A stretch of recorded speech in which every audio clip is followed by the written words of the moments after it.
Hello and welcome to Wake and Jake, myself, King Beebs. We are back. It's baseball season in 6 weeks or so. Although teams have reported a spring training, which is an emotion. Dodgers and Padres, BBD sharp on the Korea series draw. I thought the Dodgers were just being showy. I think that's why they got 3 days on San Diego, but the only reason I knew that off the dome on Talking Baseball. If you guys haven't checked that out, check it out.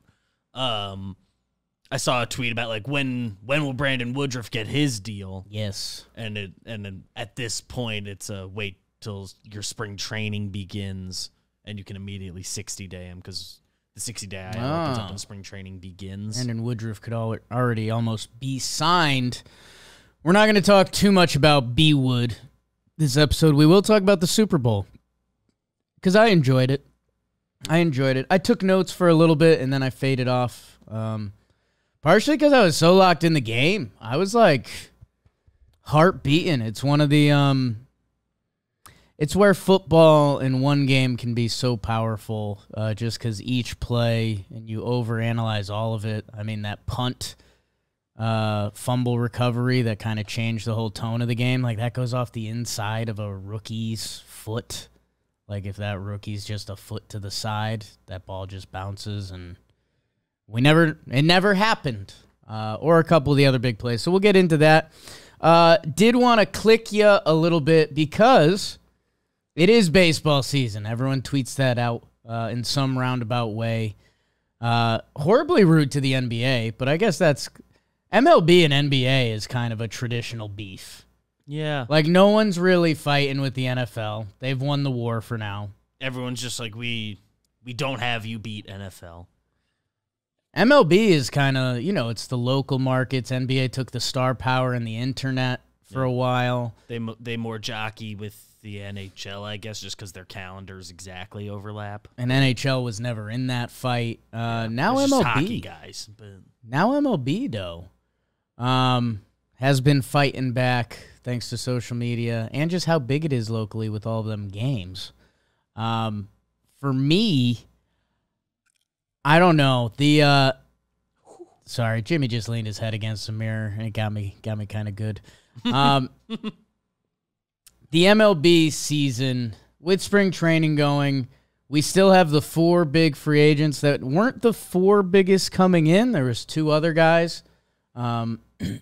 Ohtani signed with those Dodgers, like we talked about. Their bullpen was pretty cool, huh? I mean, our guy Glass now, my wedding date, unofficially. Yoshinobu. And I think Ohtani was floating around, right? So that's a pretty cool scene down in Arizona. We went to their spring training. yeah, Some fun moments there. It's a cool facility. Brewstar Gratterall and Joe's friends. Dave Roberts and Joe's not friends. I think they're using the White Sox side. Like, ooh, other teams not here. I don't Extra know. Field. Peeing on it. I think we stumbled into it a little bit at the end of 2 episodes ago, but there's still 4 impact free agents, guys that coming into the offseason, we said, if this happens, it could potentially be a breaking episode. Like, I'll start off half rude to Matt Chapman. I think if he was the first big signing of free agency and we were thirsty and it was Matt Chapman, 6 years for $115, I think we would have ending up on a new team, and I think we would have gone to the mics like, ooh, the San Francisco Giants. They're kicking off this free agency officially. That hasn't happened yet. Matt Chapman still a free agent. Cody Bellinger, the other position player. Always funny when you see the center field / first base. That's a unique one. Coming off, people fit that. Coming off of his great year. And then the 2 lefties, Montgomery and Snell. This will be interesting in hindsight. You guys know I use the Fangraphs, the free agent tracker page a lot. I use Roster Resource for depth. It's a good website. If you're a baseball fan, go check it out. Cody Bellinger was was expected to be the high man of this group by Fangraphs. 6 years, 144. He's 28 years old. Everyone else is 31. So that gives him 3 years of kind of peak money buffer. So that's important when we think about these numbers. Snell and Monty were both projected for 5 years. Monty at 105, Snell for 125. We've done the debate of Montgomery and his inning stability and what you think you're going to get against what could be Snell's price tag / potential volatility, although he won the Cy Young. And then Matt Chapman has been an interesting one from the start. I think there was an early Wake and Jake episode where I really talked myself into him just because of work ethic. You know you're going to get defense. Like, you can pencil that in. I was comparing him to Marcus Semien, which maybe I needed to walk that back a little bit. But he still has a lot of exit velo, and you'd like to think in the right lineup. And yeah. Like we know what the stats have been offensively, but he remains a threat. You know, he's never had a negative or an OPS plus under 100. So, like, for Matt Chapman in this conversation of, you know, who is he, what is he, a couple of his biggest seasons now are, like, pre-2020. So that's kind of tough. But 2022, he had a 116 plus OPS plus. Like, if you're guaranteed at least a league average hitter with platinum glove level defense, and I think the potential for more in there, like, I don't know, put this guy in a strong lineup. I'd love to see, you know, maybe him and Matt Olson as the 1-2 punch. I don't know if you can necessarily think of that as your second best hitter on the team, but if he was in one of these premier lineups in baseball, hitting 5th or 6th, I think you can really talk yourself into some Matt Chapman, especially at the price tag. If he does land at that 4 for 80. Do we have like any DraftKings favorites for these guys? Are they not big enough? Let me see. It's just like we talked a little bit at the end of talking baseball, and we've mentioned it on this show how, like, you know, Snell nailed his free agent timing, Bellinger nailed his free agent timing, Monty to a slightly, I'd say one step below those two, nailed his free agent timing. But I guess Chapman is the one among them that, like, a shorter term deal, like 2 or 3 years, opt outs, all that, like, should be on the table, and that might bring more teams in. Like, he's like, obviously he I think would much prefer he gets his 5-6 year deal right now, but of the 4, he's the one that I'm like, he could do 2 years opt out situation. So the odds on favorite for Snell is San Francisco. Okay. And I think these odds are from January 25th. It's what I could find quickly. I'm sorry. Since then, I believe they've traded DeScalfani. Yes. Or maybe it was previous to that. I'm trying to remember when he went to the Mariners trade happened. Yeah. I don't know why I labeled it that. Robbie Ray. Either way. Robbie Ray was before. This was after. Robbie Ray. After getting Ray. It has well, technically it has any other team as the 2, so that's where we're at. Angels, 3, Yankees still 4, and then Orioles, Cubs, Phillies, Mets, Mariners, Blue Jays. I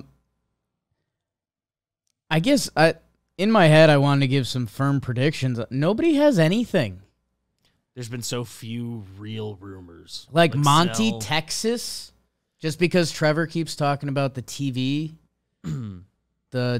money, that they didn't know what that was going to look like for this year, that maybe that is the difference in Monty going back there where he was really good and everything seemed to make sense. He's the one of these that he's had the most real rumors. Or Belly and the Cubs, too. Yeah. World Series champions historically also, like, keep their guys at a disproportionate rate. So I think they, like, want him back. He would love to be back. And they've been waiting for them to at least be able to be involved with the TV stuff. Man, It looked like they were going to be affected, and then they specifically started looking better in that situation. I think the other team I want to say before we talk a little Super Bowl is, as I look at Matt Chapman's free agency, what is this website? Ontario Bets? Is this street legal gambling? They still have the Jays in play, Giants, Cubs. I guess where I've mentally landed on it, as we've gone through the free agencies that have dragged out, there was the 2018 collusion year. Lance Lynn, we looked at him. He was mid-March. Alex Cobb was late March. A slightly different tiers than Cy Young winner Blake Snell and Monty kind of peaking value-wise. The other guys, who I guess aren't the other side of the coin, Manny Machado and Bryce Harper, all these guys ended up signing with teams that weren't on the map. And that's probably why they're still free agents. Like, I think we ran through, it's Cobb, Baltimore. One of their biggest free agent signings ever, probably. Lance Lynn to Minnesota. Feels weird in hindsight. Took a 1 year. And then Harper and Machado, I mean, think about that conversation at the time. The Padres, they, weren't on the radar. I mean, I guess, was that, the start of Seidler? Guess we'll do that that's the next Jolly Olive video. And then Harper to the Phillies, I'd have to check how much rumors and discourse were around that. I just know it wasn't traditional baseball. Everyone was kind of doing Yankees or Dodgers, or return, right? He's Bryce Harper. The Nationals had spent money. I don't know. I guess for Cubs and Belly, if that doesn't happen, I think that would be a shocker at this point. For everybody else, everything's on the table. Like, the Monty Texas thing makes sense, but Monty also makes sense for every team. Remember we used to daydream about him and the Cardinals having a reunion because the Cardinals liked Monty so much, but they had to sell on him. He's a reliable arm that literally every team needs, but his peak value, I shouldn't say is hurting his free agency, but is, I don't know. I think a lot of teams wanted Jordan Montgomery coming into this offseason. He set a bar with his price tag that has a lot of them nervous. So I don't know. I guess if I had to guess at this point, I would think, I don't want to say second-tier teams, but the Angels, who are they in on? The Giants, they traded for Robbie Ray to add Snell as well. I don't know. I mean, they've been looking for their chips all in move. I would guess the teams currently off the radar, excluding a big injury. Like, I know that's what Jimmy's been saying on Talking Baseball. Like, oh my God, if a Yankee injury got reported tomorrow, the odds would be Blake Snell to the Yankees. I still partially want that. I don't believe in it. And those, I don't know. The Cubbies in Toronto, they're still floating around in my head a little bit, but Toronto has the pitching. So, another roundabout Robbie Ray, to say don't really know. I guess if you're a fan of one of the big teams currently going against you, because the history of Cobb, Lynn, Machado, and Harper, those kind of tell me if you're going to wait out this long, that means other teams are in on it. Although Phillies and Snell, that would be an interesting one. He's got a little Philly piss and vinegar to him. They were supposedly in on Yamamoto. Kind of like that. That'd be my dark horse there. My other dark horse is Factor Meals. I think it might be time to factor. Been ordering in way too much. I mean, winter in the city. To go out, get groceries, have to carry them, cook them. It's a whole deal. While Factor, they're ready to eat. This is the difference for them and some of the other competitors. If you're looking for something that shows up at your door, you're 2 minutes away. Throw it in the microwave. 2 minutes later, you're eating. This is a true story. We had a bunch of Factor meals delivered to the office, and we sent out a message in our Slack that was like, hey, Factor meals in the fridge if anyone wants them. And, office fridge, sometimes that's a dangerous game. Like, that could end up, meals could get lost in there for a month. Factor meals were gone in 2 days. The people went nuts.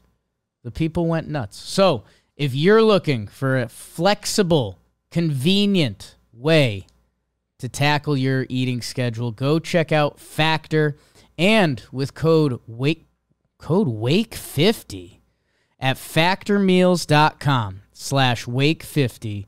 Use code WAKE50 and you get 50% off. That's not too bad. That's code WAKE50 at factormeals.com/wake50 to get 50% off. There's a link in the description. Let's see when baseball gives us some more news. Let me get into my notes app. Took down three notes before giving up. I'm an awful note taker. I always have been, but I really wanted to try. The 3 notes I had. I'll just give you my full viewing experience. I was sick this weekend. Thank everyone for their well wishes. Watched at home. Me, Jess, and Noodle. Noodle not too engaged. Jess tried to be engaged. Did fall asleep at the end. That's fine. No, I'm not shots fired or anything like that. It's just a fact. What happened? I came in. I told you guys at the end of the Chris Rose episode. I was going Niners. Felt like their time. Felt like they were hungry. There's talent everywhere. Purdy, the game manager stuff was getting ridiculous. Like, his stats were really good. His biggest problem is he doesn't really look the part.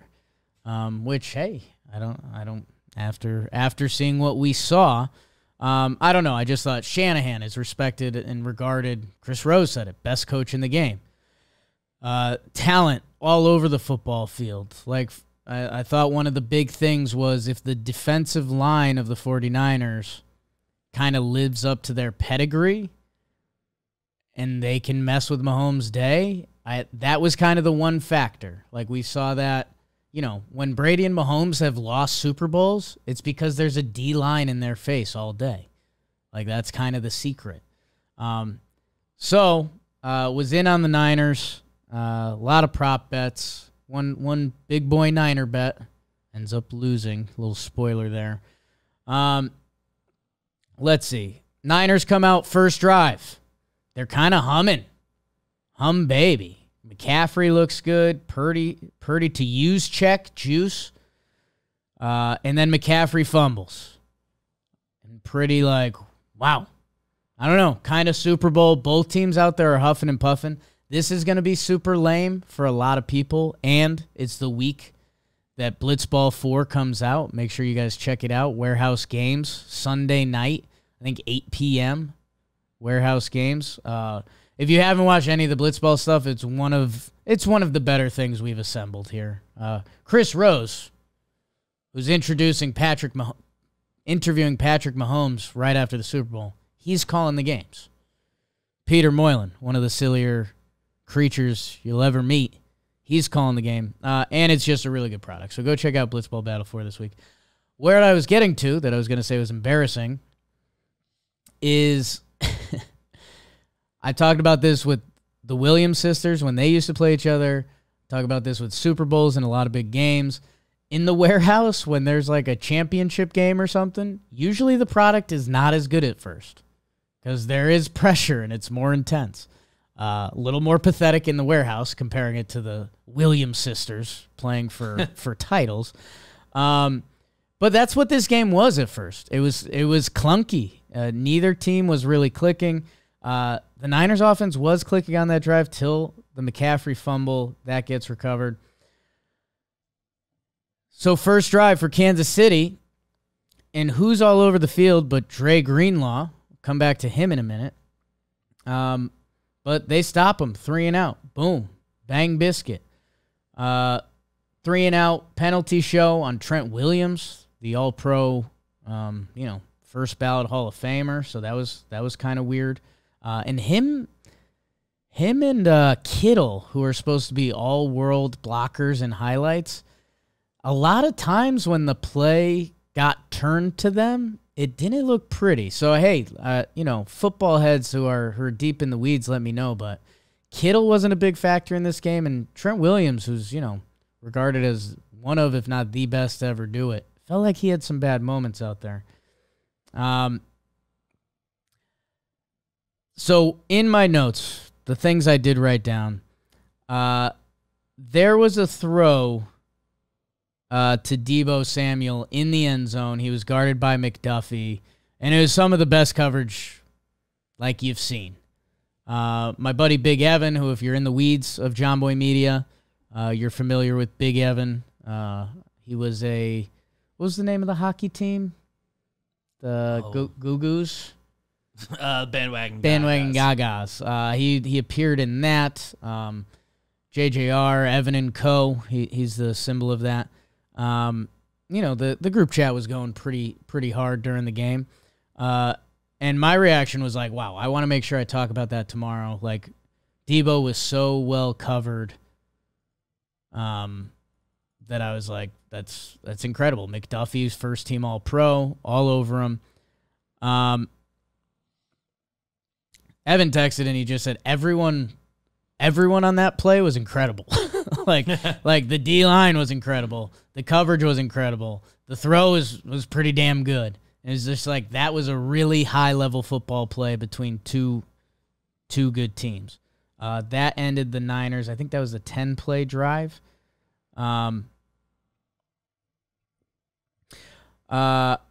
So it's 3-0.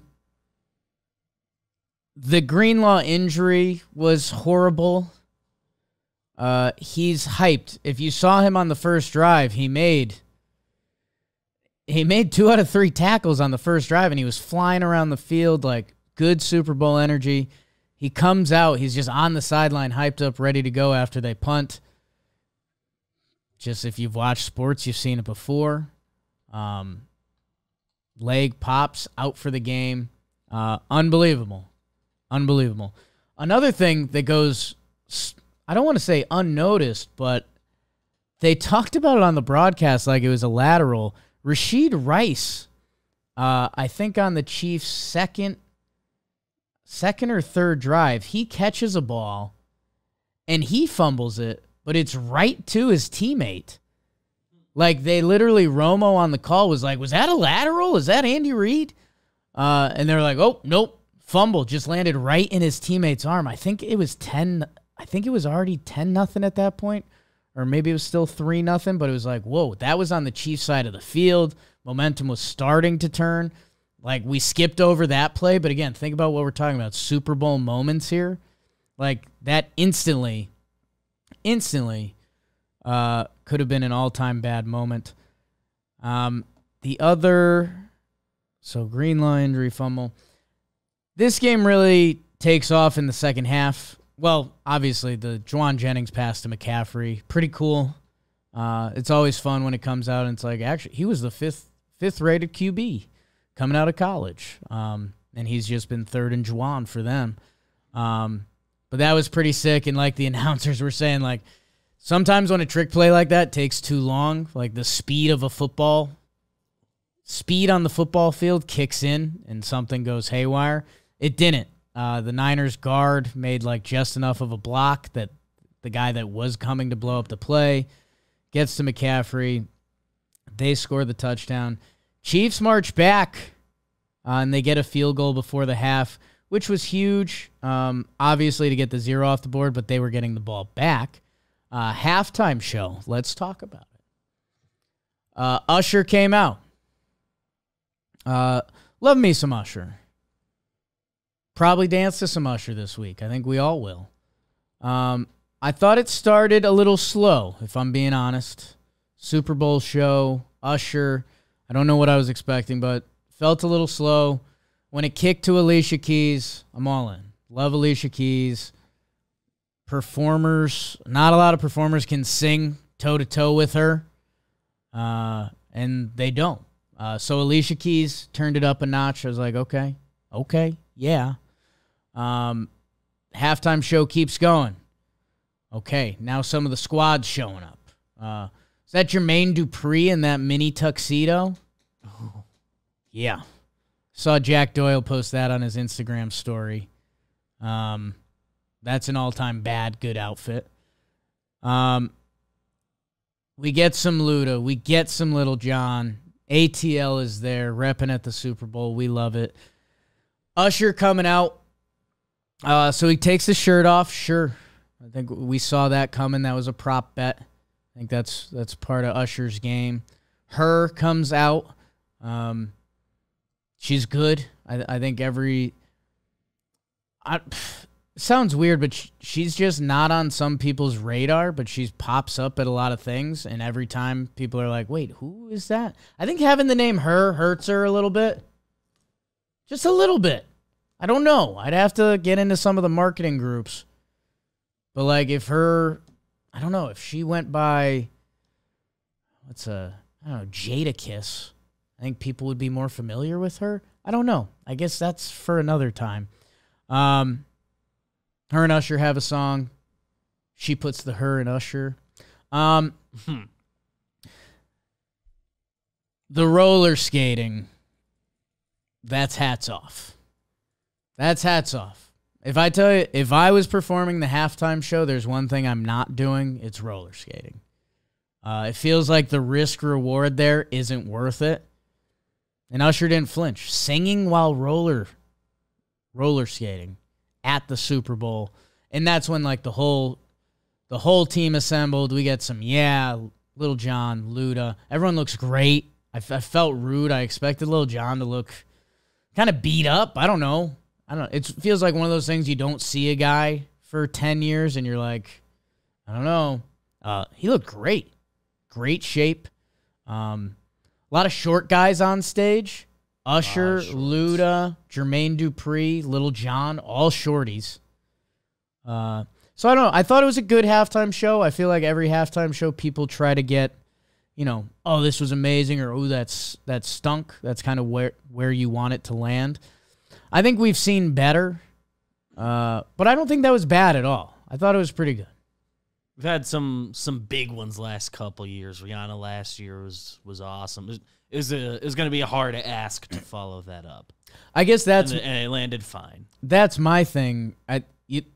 Normally it's the halftime show. Does that performer kill it? And who is there? Who's the side person that shows up? Usher's show was kind of more about the side people, but I think that's okay. I think it led to a good show. So Usher himself wasn't blown away with. They come out of the half, and Chiefs get the ball. They kick the field goal. They're down 7, and it's kind of like, here we go, like Mahomes time. Throws kind of a duck. People weren't sure if it was for Kelsey or MVS. It's intercepted, and I'll be honest, I was rooting for the Niners because I had bet them. But I don't know. I was feeling pretty good. Like, I was looking at the cash out options. Like, I'm good here. Definitely some play calling there that's going to get looked at. It felt like McCaffrey didn't get the ball for a little bit on that drive that started at the Kansas City 44. They didn't give him a touch. So that's kind of a tough look when you have that guy that's, even on bad plays, seems like he's a lock for a couple yards. But at that point, kind of felt like the Niners were in control. And there wasn't a lot of fear factor, if we're being honest. Chiefs got stuffed on a 3rd and 1 deep in their territory, so they had to punt 3 and out. Niners go 3 and out again. A lot of negative plays kept killing drives for both sides. And then what ends up changing the game, and this is the game-changing moment, the punt, it goes off the rookie Luter's foot. Ray McLeod, people didn't know whether they'd be mad about him at the time. It's a great effort. Some people are still getting on him for not falling on it, but I think he's trying to. That ball took off. And if you've ever for a second tried to footballs bounce weird, they're egg-shaped. Off a guy's foot in the Super Bowl. Off a guy's foot, literally it in real life, like a yard in front of him. Ray, I thought he made a pretty decent effort at it, but he doesn't get there. Fumble recovered. Chiefs have it, 16-yard line, one play, and another pretty one by Andy Reid. And this felt when, well, I guess we'll get to the coaches for a minute. We'll come down. Niners, this will get forgotten a little bit. They marched down 12-play, 75-yard drive. Purdy to Juwan Jennings. He breaks that tackle to get in the end zone. That was pretty sick.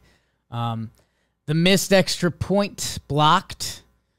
That'll be a topic of discussion. Oh, and I missed it before. The Butker field goal that goes in before the half. 57 yards, beats Jake Moody's Super Bowl record of longest field goal. That was almost blocked, and the snap was almost juiced up, and he almost missed the kick because the snap was bad.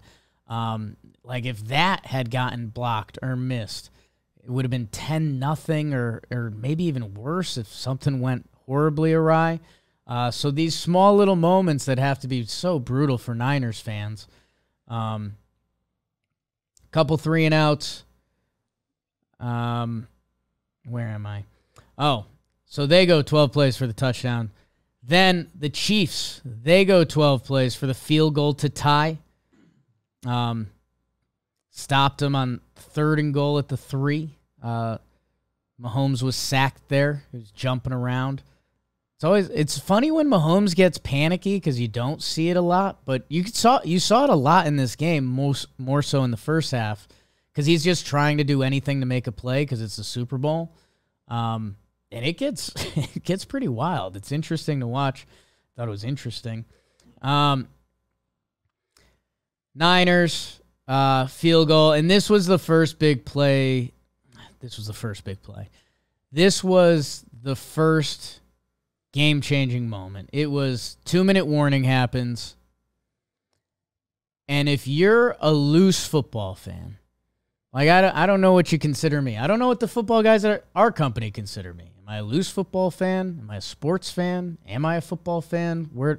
I'm a football fan. I guess it's just where do they think my knowledge lands. If you're someone that generally watches football every Sunday, Steve Spagnuolo is known for the blitz. It's like, it's known. I mean, any podcast I listen to about the Chiefs, any broadcast you watch, Romo was all over it. Remind me to talk some Romo at the end. Spagnuolo was going to blitz. His whole history is Steve Spagnuolo is going to blitz. So out of the 2-minute timeout, the Niners get to drop a play.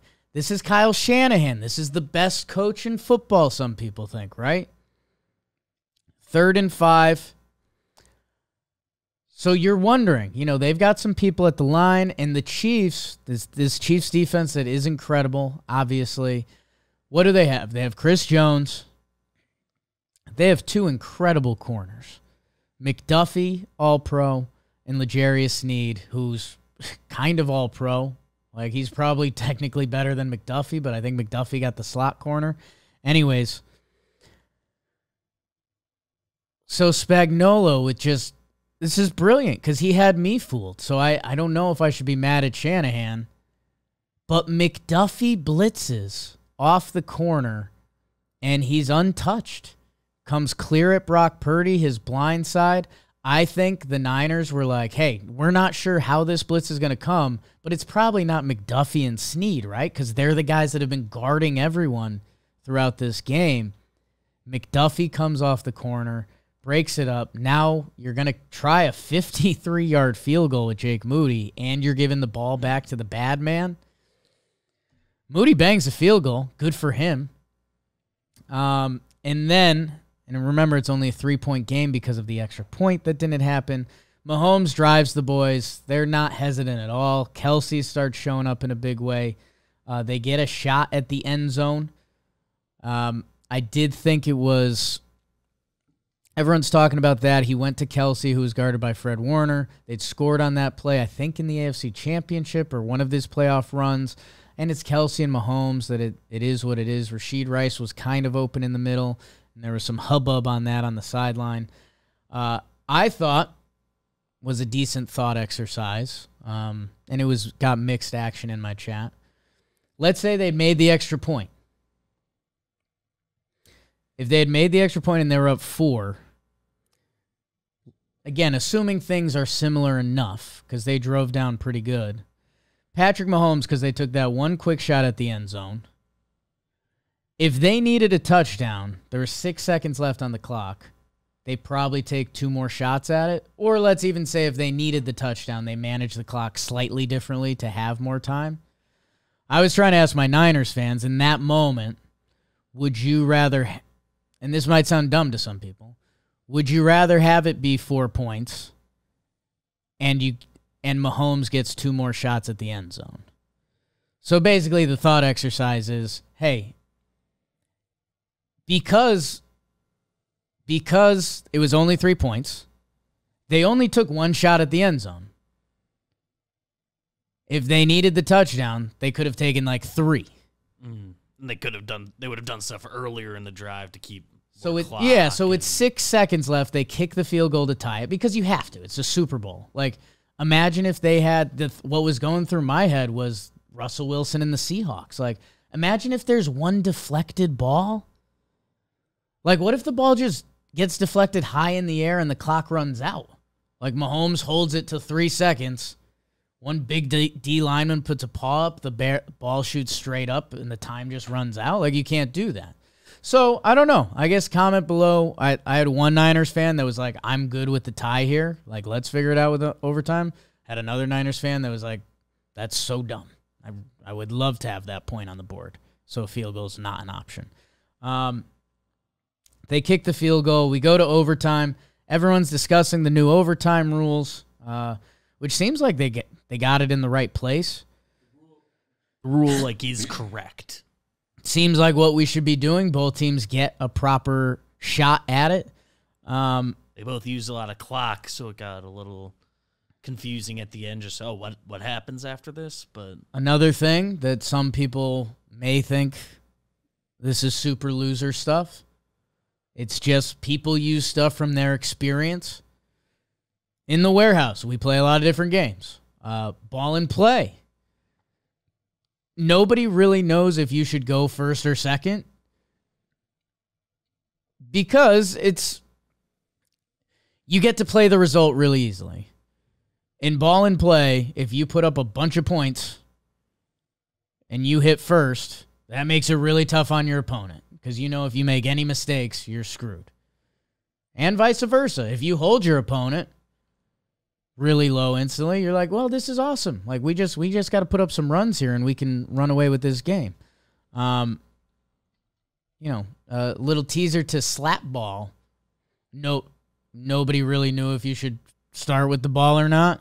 So choose to kick or every receive. coin toss, everyone was just like, I don't know. Is there an advantage here? Either Is there way. a side you just prefer facing?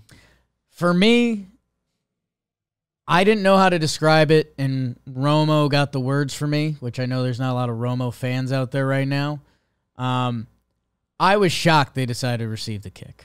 And I get it. There's something there that if you drive down and you put a touchdown on the board, like that's the alpha and the omega. Like, you lay it out for the other team. You need to score a touchdown. You make one mistake, game's over, we win the Super Bowl. The other thing that was going through their head was if you match that, the third possession is a game over possession. So basically why we've made these new overtime rules is to be fair, but that's still essentially the loophole. So if both teams went field goal, the Niners would get the ball back. If they score on that position, the Super Bowl's over. Chiefs don't get a match. Get first crack. And so I was like, okay, I kind of get that. Playing for the third possession in overtime, that just doesn't sit well with my brain, but whatever. For me, the decision seems simple. You got to kick off. Because if the offense makes one mistake, you're now lined up perfectly. And we almost saw it. The Niners' first pass, it went off of Debo's hands and almost got intercepted. So, like, if one thing goes wrong, if there's a turnover, you basically won the Super Bowl. If you get them to punt, like, you can now get a field goal to win the Super Bowl. If you hold them to a field goal, well, now you know we either have to match a field goal or we can win with a touchdown. If they score a touchdown, you know what's laid out in front of you. So that's all the info in my head, and I was like, that seems pretty obvious to me. Where Romo laid it out, and everyone has now come to it, is that you basically get an extra down because you know what you need. So when the Niners are driving on that first drive and they get 3rd and 4, they're in the red zone, they're attacking. It's the play where, again, Spagnuolo brings heat. There's pressure in Brock Purdy's face. He has to get the ball out. They had a couple guys that got open, but Purdy needed another half second. So it's 4th and 4. You have to kick that field goal. It's a Super Bowl. You have to kick that field goal. So the Niners get the ball back. They know they need, or the Chiefs get the ball back. They know they need at least a field goal. So on their 3rd and 1, they go no huddle. They hand it off to Pacheco. He gets stuffed. Stone cold at the line. It's 4th and 1. That's when they drew up. So the Chiefs got the 4th down there. So on their 4th and 1, it's that option play. Mahomes can run it or flip it to Kelsey. He runs for a chunk of yards. After that, they were pretty much clicking from there. They drive it down. And a little shout out to Tim Hasselback, who was with SVP after the game. He said what Andy Reid found, it was playing off of Bosa. Bosa was going for Pacheco every time.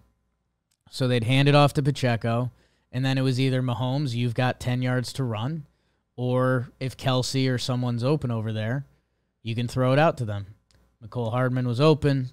They win the Super Bowl. Mecole Hardman didn't know. Found that out at the desk with Chris Rose, Patrick Mahomes, and Mecole Hardman. Chiefs, I don't know. This was supposed to be the bad Chiefs team. I went through it a little more with you guys at the start of the playoffs that it was like, okay, a couple of their losses could turn to wins very easily. The Kadarius Toney play, there's another drop ball or two. Ref show in Green Bay, I think, that it's like, okay, so that 11-6 could have been a 13-4 pretty easily, but whatever, figured it out. The defense was really good. I do need to credit that a little more than I have been. The corners are incredible. Chris Jones, every year, he's at the desk with Mahomes. Spagnuolo deserves a ton of credit, to know that you're bringing heat and still trick a guy who's supposed to be the best offensive mind in the league. That's credit where credit's due. Mahomes is obviously on God mode. Is he the best ever? Everyone's doing it. It kind of is. That's kind of the whole discussion. On the path. Kelsey ended up being fine.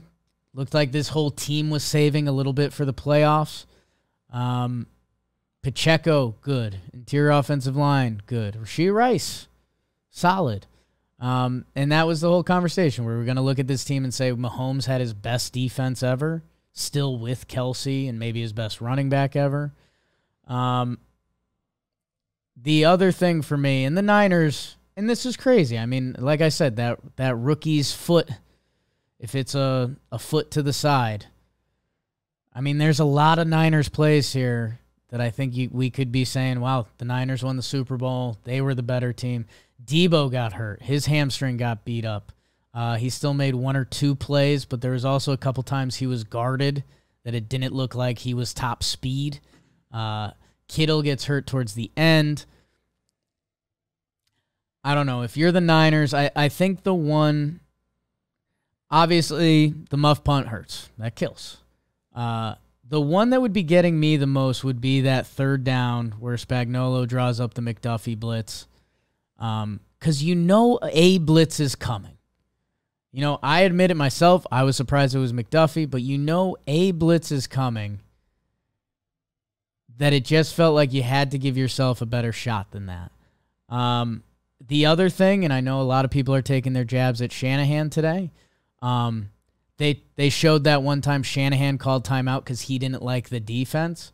They clearly switched to another defense, and I don't know if Reed knew what was coming or not, but they got a big play off of that. There was a couple times in this game where it's always tough to second guess not giving McCaffrey the ball because he's so good that when you don't on a drive or you get a negative play, you know, the 49ers in theory should never be in like a 3rd and long. And it felt like they were a lot in this game. The overtime thing, people are going to question a lot. And I don't know. I mean, he drew up a beautiful trick play. Like a really good trick play. I don't know. I don't know. There wasn't a lot of wide open guys, or it felt like a lot of beautiful play designs. Kittle being missing for kind of this whole game before he gets hurt. I don't know what that's about. Is that a Kittle thing? Is that a coaching thing? That